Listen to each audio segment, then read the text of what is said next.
your seatbelt on?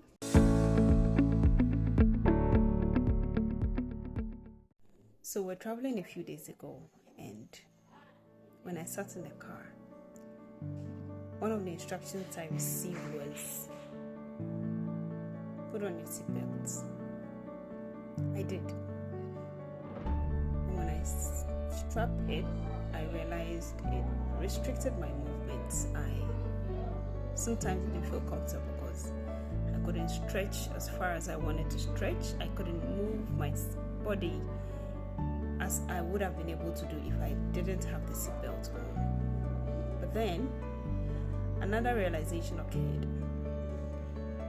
When the car bumps into a pothole or goes over a speed ramp or rumble strip, the seatbelt helps me not to be thrown, back and forth like I would have been without it. The lesson I learned from this was that in life we have seatbelts.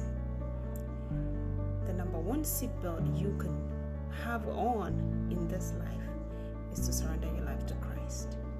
Become a child of God.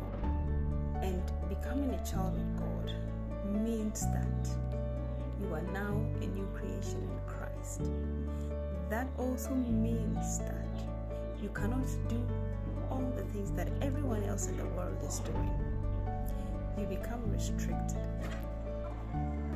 in your movements, in your speech, in your actions, in the things you do, in the places you go. Paul the Apostle said, I am a prisoner of Jesus Christ. When you become a child of God, you become a prisoner of Jesus Christ. But the beautiful thing about this is that prison is not a place where you are punished, but it's a prison, it's a place where you are protected from the snares of the enemy. Seatbelts also come in a form of advice, instructions, rebuke, reprove, and you and I know that many times those things are not palatable. I mean, nobody wants to be rebuked, nobody wants to be shouted at or criticized, but many times they are the things that keep us secured in our seat of life, that when an accident happens, we are preserved. The question I want to ask you in conclusion is, do you have your seatbelt on? If no, you still have time. Take care.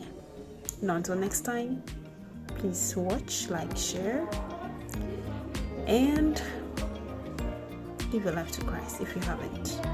If you have, keep holding on and keep walking. Take care.